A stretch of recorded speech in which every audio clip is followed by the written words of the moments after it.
ગુજરાતમાં અતિવૃષ્ટિને કારણે જો સૌથી વધારે નુકસાન થયું હોય તો તે સૌરાષ્ટ્ર અને કચ્છમાં સૌથી વધારે વાત કરવામાં આવે તો કચ્છ જિલ્લામાં માલધારી અને ખેડૂતોને ખૂબ જ નુકસાન થયું છે। માલધારીઓની ઘણી મોટી માત્રામાં ભેંસો અને ગાયો પાણીમાં તણાઈ ગઈ। ખેડૂતોને પણ એટલું જ નુકસાન થયું છે। ત્યારે આમની સહાયે કોંગ્રેસ નેતા શક્તિસિંહ ગોહિલ આવ્યા છે। શક્તિસિંહ ગોહિલને પૂછવા માંગીશ, તમારા એ કોંગ્રેસી નેતાઓ ક્યાં છે જે નેતાઓ ગુજરાતભરના પીડિતોને ન્યાય અપાવવા મેદાને આવ્યા હતા? એ નેતાઓ અત્યારે દેખાતા નથી। નમસ્કાર, હું અમરીન અને તમે જોઈ રહ્યા છો નિર્ભય ન્યૂઝ।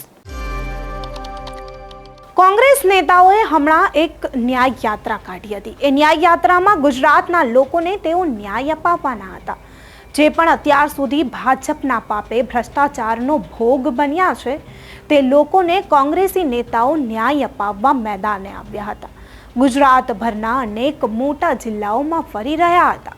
આ કોંગ્રેસી નેતાઓ જ્યારે કચ્છમાં પૂર જેવી મોટી સ્થિતિ સર્જાય છે, ત્યાંના લોકો મુશ્કેલીમાં છે, ત્યારે આ નેતાઓ દેખાતા નથી। ક્યાં છે એ નેતાઓ? ક્યાં છે જિગ્નેશ મેવાણી અને શક્તિસિંહ ગોહિલ? કેમ પાણી ઓસરી ગયા પછી શક્તિસિંહ ગોહિલ કચ્છ જિલ્લામાં આવે છે? સાહેબ, કચ્છ જિલ્લામાં હવે પાણી ઓસરવા આવ્યું છે ત્યારે તમે મેદાને આવો છો? કચ્છ જિલ્લામાં પડેલા ભારે વરસાદને કારણે ખેડૂતોના પાકને મોટા પાયે નુકસાન થયું છે। ત્યારે કચ્છ જિલ્લામાં ભારે વરસાદની સ્થિતિ, પાણી ભરાઈ જવાના લીધે કપાસ, મગફળી, મગ, મઠ, અડદ, તુવેર, તલ, દિવેલ, બાજરી, ગુવાર અને શાકભાજી તેમજ બાગાયતી પાકો જેવા કે પપૈયા અને કેળાના પાકમાં પ્રાથમિક દ્રષ્ટિએ નુકસાન જોવા મળ્યું છે। ત્યારે અતિવૃષ્ટિના આ સમયમાં કચ્છમાં ભારે વરસાદે તારાજી સર્જી, પરંતુ કોંગ્રેસ કચ્છમાં એક્ટિવ જોવા ન મળી। ત્યારે હવે કોંગ્રેસને એકાએક કચ્છની યાદ આવી હોય તેવું લાગી રહ્યું છે। આજથી 2 દિવસ શક્તિસિંહ ગોહિલ કચ્છના અસરગ્રસ્ત વિસ્તારોની મુલાકાતે જઈ રહ્યા છે। શક્તિસિંહ ગોહિલ સાહેબ, આ લોકો જ્યારે ખૂબ જ વરસાદ આવ્યો હતો ત્યારે ઢીચણ સમા પાણીમાં પોતાના ઘરમાં ભરાઈ રહ્યા હતા। ત્યારે તમે તમારા કોંગ્રેસી નેતાઓને કેમ ના કહ્યું કે તેમની મદદ કરે? અત્યારે કેમ તમે રાજનીતિ કરવા કચ્છ પહોંચ્યા છો? કચ્છ સૌરાષ્ટ્રમાં ભારે વરસાદે તારાજી સર્જી। હાલમાં કચ્છ જિલ્લામાં માંડવી, અબડાસા, લખપત, મુન્દ્રા, ભુજ, અંજાર, નખત્રાણા અને ગાંધીગ્રામ તાલુકામાં ભારે વરસાદને કારણે ખેડૂતોને મોટા પ્રમાણમાં નુકસાન થયું છે।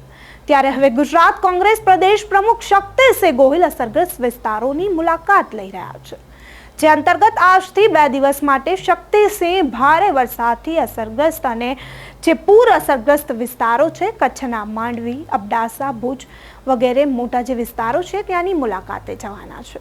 ત્યારે તેમના પ્રવાસ અંગે શક્તિસિંહ જણાવી રહ્યા છે કે હું અસરગ્રસ્ત વિસ્તારોમાં જઈને તકલીફમાં આવેલ લોકોને મળીશ, તેમજ નુકસાનીની વિગતો મેળવી સરકારને કચ્છ જિલ્લાની નુકસાની અને વાસ્તવિક પરિસ્થિતિનો ચિતાર આપીશ, તેમજ સરકાર માનવતાના ધોરણે પૂરતું વળતર આપે તે જરૂરી છે। કોંગ્રેસ પરિવારના સભ્યો અસરગ્રસ્ત લોકોને મદદરૂપ બને તેવી વિનંતી કરી છે। સવાલ તે થાય છે કે કોંગ્રેસ વરસાદની પરિસ્થિતિમાં કચ્છ જિલ્લામાં એક્ટિવ જોવા ન મળી હતી અને હવે પરિસ્થિતિ સુધરી રહી છે, ત્યારે અસરગ્રસ્ત વિસ્તારોની મુલાકાત લઈ રહી છે। નમસ્કાર, આજે 3જી તારીખને મંગળવારે હું બપોરે 1:30 વાગે ભુજ ખાતે પહોંચીશ। અતિશય વરસાદના કારણે આપણા કચ્છના અનેક વિસ્તારોમાં ખૂબ મોટા પાયે લોકોને નુકસાન થયું છે। ખેડૂતોનો પાક સંપૂર્ણ નિષ્ફળ ગયો હોય એવી પરિસ્થિતિ થઈ છે।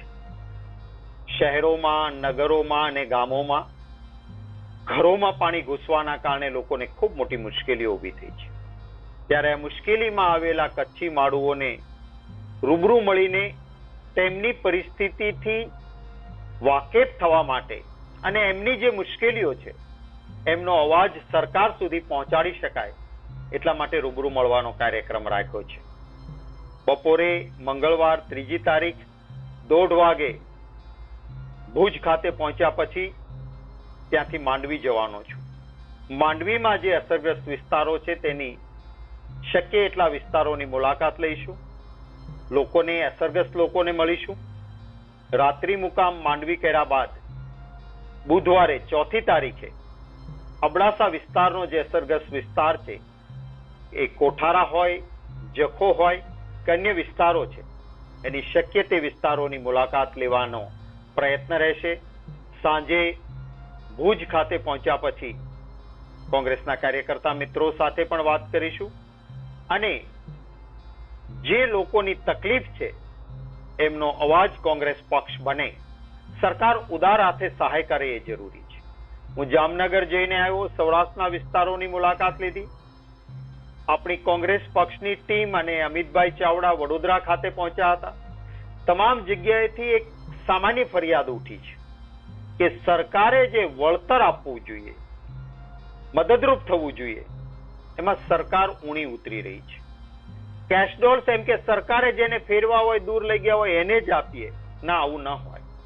જેને જેને તકલીફ પડી છે, ડિઝાસ્ટર મેનેજમેન્ટ એક્ટની જોગવાઈ છે, એ બધાને રોકડ સહાય તરત મળવી જોઈએ. 82માં વાવાઝોડું આવ્યું હતું, હું સાક્ષી છું.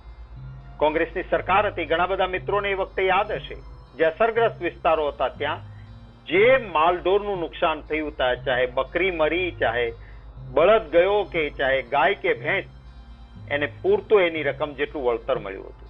ખેડૂતોની જમીન નવસાધ્ય કરી આપવામાં આવી હતી. કાચું ઘર પડ્યું હતું તો ત્યાં પાકું ઘર બનાવી દેવામાં આવ્યું હતું. ઉદાર હાથે સહાય આપી હતી. જે ધોરણો છે એમાં સુધારો કરવાની જરૂર છે.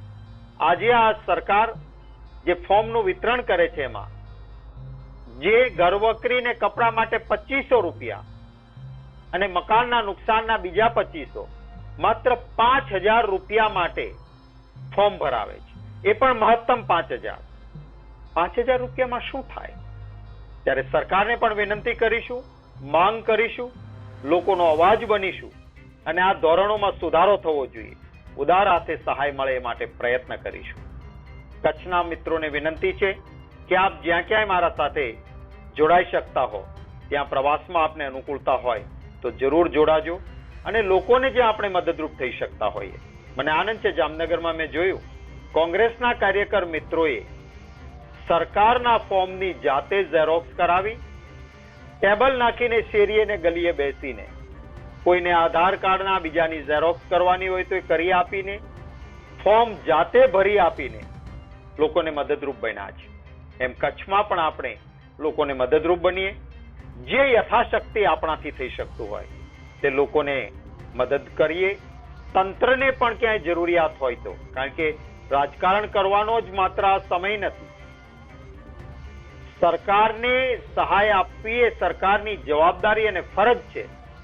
એમાં ક્યાંય ટેકનિકાલિટીમાં મદદરૂપ થવાતું હોય તો ખભે ખભા મિલાવીને તંત્રની સાથે પણ આપણે મદદરૂપ બનીએ એવી બધાને વિનંતી કરું છું. ત્યારે અતિવૃષ્ટિના સમયે કેમ કોઈ નેતાઓ જોવા ન મળ્યા હતા? જે નેતાઓ ભાજપના પાપનો ઘડો ગાંધીનગર જઈ ફોડવાના હતા, એ નેતાઓ અત્યારે કચ્છમાં જોવા નથી મળતા. ભાજપ અને કોંગ્રેસ જ્યારે પણ કોઈ મોટી મુસીબત સર્જાય ત્યારે રાજનીતિ જોતી હોય છે. કેમ પ્રજાને જે દુઃખ પડે છે, પ્રજા જે મુશ્કેલીમાં છે, તે નેતાઓને એ નથી દેખાતું. પરંતુ આ મુશ્કેલીમાં પણ આ નેતાઓ રાજનીતિ કરવા મેદાને આવી પહોંચ્યા છે. ત્યારે આ નેતાઓ વિશે જે ન્યાય યાત્રા કરી ગુજરાતના પીડિતોને ન્યાય અપાવવા આ નેતાઓ મેદાને આવ્યા હતા, એ નેતાઓ વિશે તમારું શું કહેવું છે? અમને કમેન્ટ કરી ચોક્કસથી જણાવજો તથા અમારી ચેનલ નિર્ભય ન્યૂઝને લાઇક, શેર અને સબસ્ક્રાઇબ કરવાનું ભૂલશો નહીં. આભાર.